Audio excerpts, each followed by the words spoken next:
Hello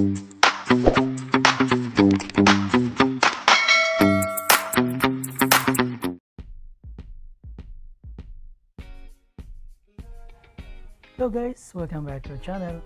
Ayan guys, samahan niyo ako at meron tayong i-review yung helmet from MT Helmets. Ito ang kanilang pinakabagong full carbon fiber na helmet, ang KRE Plus Snake Carbon. Let's begin! Ayan guys, ganda ng box nila. Sige, buksan natin. Ito yung loob. Ayan, papakita ko sa inyo yung loob guys. Ayan. So, ayan ang kanyang helmet bag. Kunin natin guys. Right, lagay muna natin dyan. Ayan yung kanyang visor guys. Meron siyang free na clear visor at meron siyang yan, additional na previous.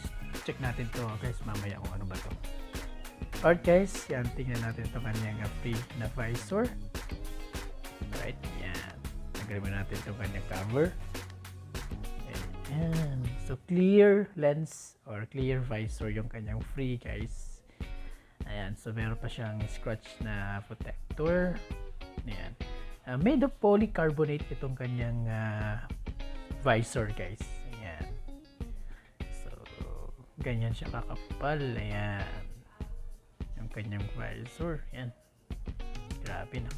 Napaka flexible itong visor na to. Alright guys, so check naman natin itong kanyang mga previous. Ito yung isa, yung kanyang pin lock. Ayan, fog resistant lens. So meron siyang clear, light smoke, dark smoke, tsaka yellow. Ayan, check natin kung ano yung nasa loob na ito guys. Yung kulay yung meron ito. Okay. Alright, so ito yung laman. Okay. So, yellow siya guys. Yan. Yan. So, kinakapit siya sa sa visor guys. Yan. Yellow yung kulay ng pin lock natin guys na free. Yan.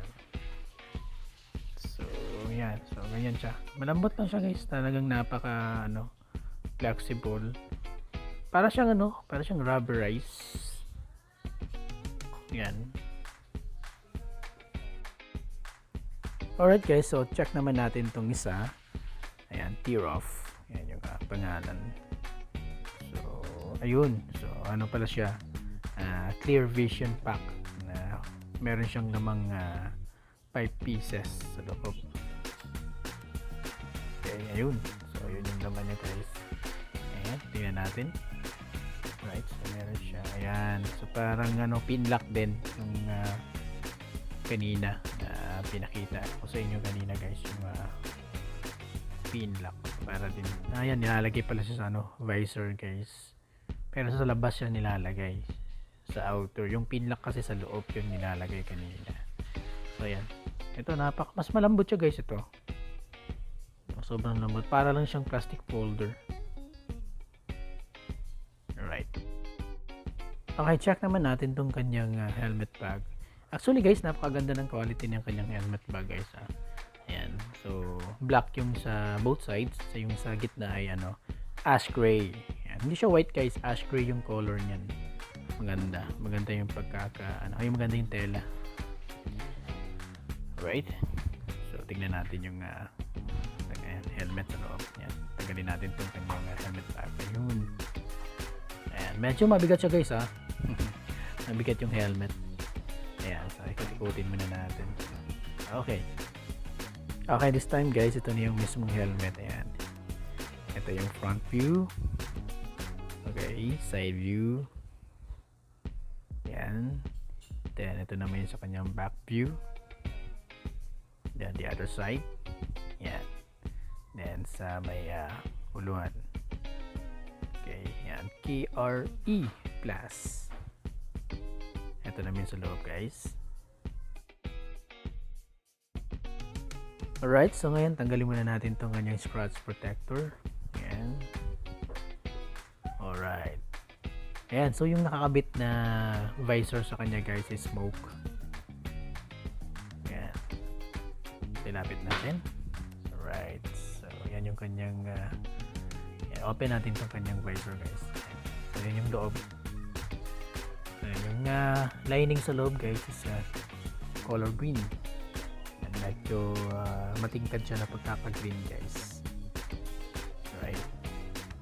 Okay, so yan, meron pa siyang mga stickers sa kanyang mga certifications na yan, nasa loob ng plastic bag.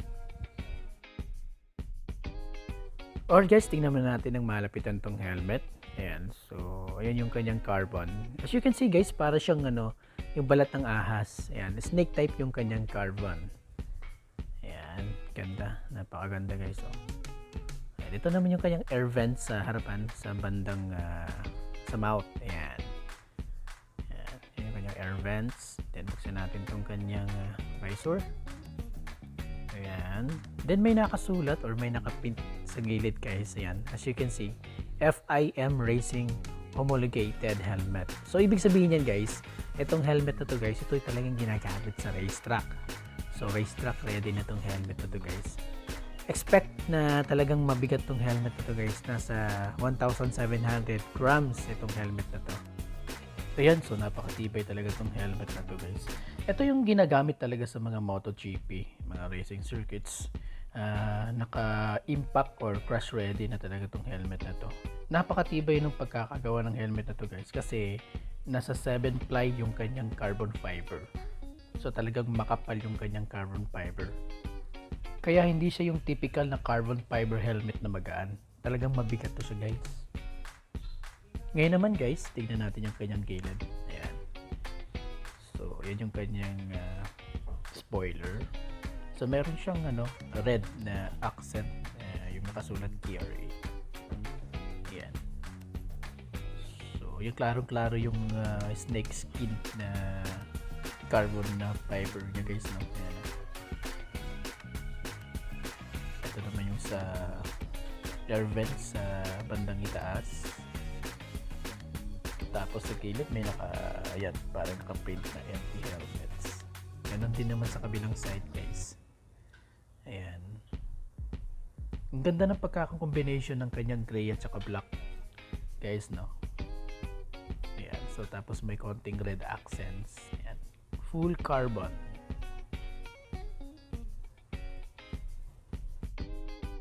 Alright guys, so tingnan naman natin dito. Ayan. As usual guys, ayan, sa harapan, so makikita nyo talaga yung logo ng MT Helmets. Yan, yung red at saka white. Ito naman yung KRE. Yan. Ganda guys, no? Yan. Grabe yung pagkaka-carbon eh. Tapos ito naman sa likuran guys. Ayan yung kanyang spoiler. Maganda yung pagkaka-point ng kanyang spoiler guys, no? Ayan, patusok yung forma. Ito naman sa likuran yan, yung logo. Tapos nandiyan naman yung mga stickers ng ACE, TUT, lahat-lahat ng mga certifications na talagang naipasa ng helmet nito guys. Ngayon naman tignan natin yung sa loob guys. Ayan yung foam niya. Kulay green yung accents ng kanyang foam. Tapos merong mga red stitchings. Ayan. So, makapal yung kanyang foam guys. Ayan. So, makapal pero malambot. Same nung mga previous na ni-review natin guys na empty helmets, no? Ayan. So, makapal siya pero malambot. Pero ito guys, medyo mas makapal siya ng konti compared dun sa mga normal lang na empty helmets na models. But this one, ito kasi yung kanilang flagship model guys eh. Itong KRE Plus. Yung strap na itong helmet na to guys ay naka double D o double lock na siya. Hindi yung quick release na strap. Ito ay yung usually na makikita natin sa mga high-end na mga helmet din guys, tulad ng SGC, Arai, AGV, Shark, etc. Yung mga talagang top brands na mga helmet, kanya na yung kanyang strap. So ito yung loob niya guys, so tingnan nyo yung lining sa loob, pati na yung padding. Ayan.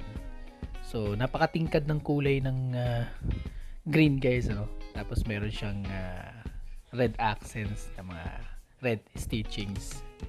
Ayan, so ganda ng foam nito guys, as in napaka comfortable talaga yung kanyang foam. Tsaka yung styrofoam na gamit sa loob, guys. Syempre, napaka high quality. Ayan. So napakaganda ng flagship helmet ng MT Helmets.